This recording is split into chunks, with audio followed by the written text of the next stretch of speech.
آپ کے خیال میں سوال میرا یہ، آپ کے خیال میں یہ جیل کے اندر ٹرائل ہوا ہے، یہ کیا یہ اوپن ٹرائل نہیں ہونا چاہیے تھا؟ اور کیا آپ کو نہیں لگتا کہ جج صاحب بڑی جلدی میں تھے؟ انہوں نے چھٹی کی درخواست دی ہوئی تھی، ان کی چھٹی کی درخواست جو ہے وہ منظور نہیں ہوئی، اور پھر انہوں نے جلدی جو ہے وہ فیصلہ دے دیا ہے، اتنی جلدی کیا تھی؟ میر صاحب، جج صاحب کے کانڈکٹ پہ، پرسنل کانڈکٹ پہ بات کرنا شاید غیر مناسب عمل ہے۔ اچھا، کسی کی ججمنٹ پہ کوئی تنقید کی جائے تو وہ تو ٹھیک ہے، لیکن اور as far as in camera trial is concerned, I think یہ معاملہ چیلنج بھی ہوا، اس پہ کوئی فیصلہ بھی آیا، تو وہ آئی تھنک بعد میں ایک فائنالٹی اٹین کر گیا۔ بٹ اگین میرٹ کی جو بات ہے، اور اگر فیئر ٹرائل نہیں ملا خان صاحب کو تو پھر تو ان کی خوش قسمتی ہے، ان کو ایپلیٹ سٹیج پہ ریلیف ملے گا۔ But there is a litmus test کہ فیئر ٹرائل کیا ہوتا ہے، اور کیا جو اکیوز تھے انہوں نے انجینئر کیا ڈیلے، کوآپریٹ کیا عدالت سے، یا عدالت نے صرف ایک چیز کو بلڈوز کیا؟ تو آئی تھنک وہ دیکھنے والی بات ہے۔ ابھی ہم مفروضوں پہ چل رہے ہیں، اور اگین بہت ساری چیزیں جو ہیں وہ صرف پولیٹیکل نیریٹو پہ بیٹھی ہیں، کوئی ڈیفینس جو ہے میرٹ پہ ابھی تک کوئی چیز سامنے نہیں نظر آئی۔ اچھا، میں تھوڑا سا آپ کی کنزمپشن کے لیے بھی اور ناظرین کی کنزمپشن کے لیے بھی بتا دوں کہ ہوا کیا آج عدالت میں۔ یہ جو 14 سال قید بامشقت کی سزا سنائی گئی، تو اس کے علاوہ جو عمران خان اور بشرا بی بی ہیں ان کو 1,57,40,00,000 روپے کا جرمانہ بھی عائد کیا گیا ہے، اور بانی پی ٹی آئی جو ہیں ان کو 10 سال کے لیے نااہل بھی قرار دیا گیا ہے۔ اور جو آپ 342 کے بیان کا ذکر کر رہے تھے، تو فیصلے سے قبل جج صاحب نے بانی پی ٹی آئی سے یہ سوال کیا تھا کہ آپ نے 342 کا بیان دیا، تو انہوں نے کہا کہ میں نے اپنے وکلا کے آنے پر یہ بیان جمع کرواؤں گا، تھوڑا وقت دیں، تو لیکن جج صاحب نے ان کو وقت دینے سے انکار کر دیا۔ علی ظفر صاحب، مجھے یہ بتائیں کہ یہ جو بشرا بی بی صاحبہ نے آج خود ہی جا کے کہا ہے کہ مجھے بھی گرفتار کر لیں، تو ان کو ابھی تک گرفتار نہیں کیا گیا، کیا اس کی وجہ یہ ہے کہ ابھی تک جج صاحب کا ریٹن آرڈر سامنے نہیں آیا، یا اس کی کوئی اور وجہ ہے؟ دیکھیں جی، مجھے لگتا ہے کہ شاید ان کو یہ خیال تھا کہ ہم سزا سنائیں گے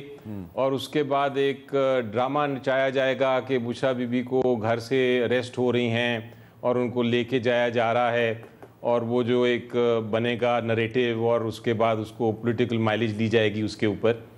لیکن وہ جب خود چلے گئیں اور انہوں نے کہا کہ ٹھیک ہے آپ نے سزا سنا دی ہے، میں اب جیل آ گئی ہوں، اب مجھے اریسٹ کر لیں،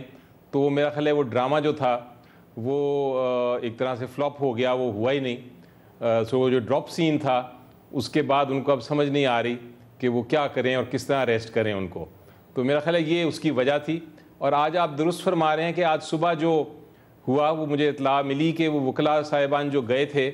ان کو، چونکہ یہ جیل ٹرائل ہو رہا ہے تو جیل کے اندر جانے کے لیے بھی جیل اتھارٹیز کی اجازت چاہیے، اور باہر آنے کے لیے بھی جیل اتھارٹیز کی اجازت چاہیے، تو وکلا کو باہر ہی بٹھائی رکھا۔ جج صاحب اندر گئے، ایک پروسیکیوشن اندر گیا ان کے ساتھ، اور اس کے بعد انہوں نے عمران خان صاحب کو جیل سے لے کے آئے، اور وہاں کہا ان کو کہ جی آپ بیان یہ دے دیں، تو انہوں نے کہا میرے وکیل کہاں ہیں، میرے وکیلوں کے بغیر میں کیسے بیان دے سکتا ہوں؟ تو عدالت نے کہا ٹھیک ہے آپ نہیں دیتے تو میں آپ کو 14 سال سزا سناتا ہوں، جب وہ جا رہے تھے کمرے سے۔ تو یہ آج کی کاروائی جو مجھے اطلاع ملی ہے۔ اور علی ظفر صاحب،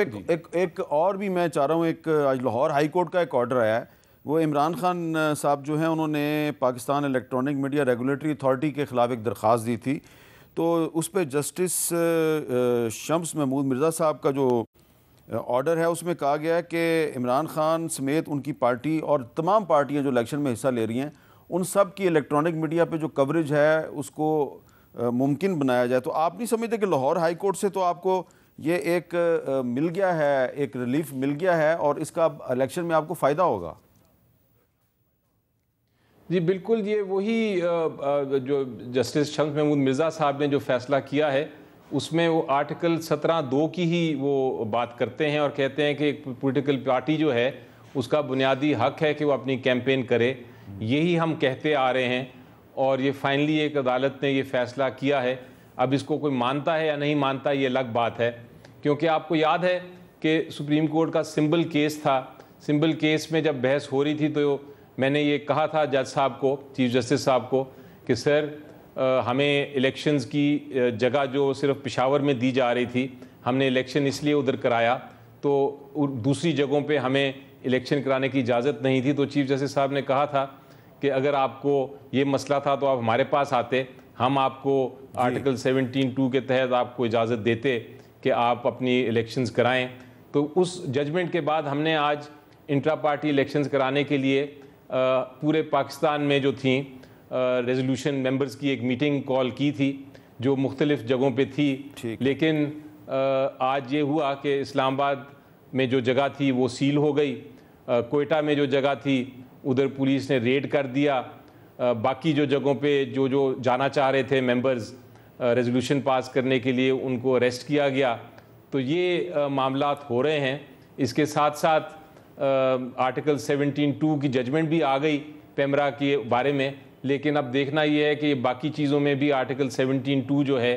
وہ اپلائی کیا جائے گا کہ نہیں، کیونکہ فی الحال تو وہ نظر نہیں آ رہا۔ وہ تو آئین میں ایک کتاب میں ہمیں نظر آتا ہے آرٹیکل 17(2) جس کے تحت ایک سیاسی جماعت جو ہے وہ پولیٹیکل کیمپین کر سکتی ہے، اس پہ میں لیکن وہ پریکٹیکلی ہمیں زمین پہ نہیں نظر آتا۔ مصطفیٰ رمدے صاحب، اس پر آپ کچھ تبصرہ فرمائیں گے کہ جو علی ظفر صاحب کہہ رہے ہیں کہ عدالت کے فیصلے تو آ جاتے ہیں لیکن اس پہ عمل درآمد نہیں ہوتا؟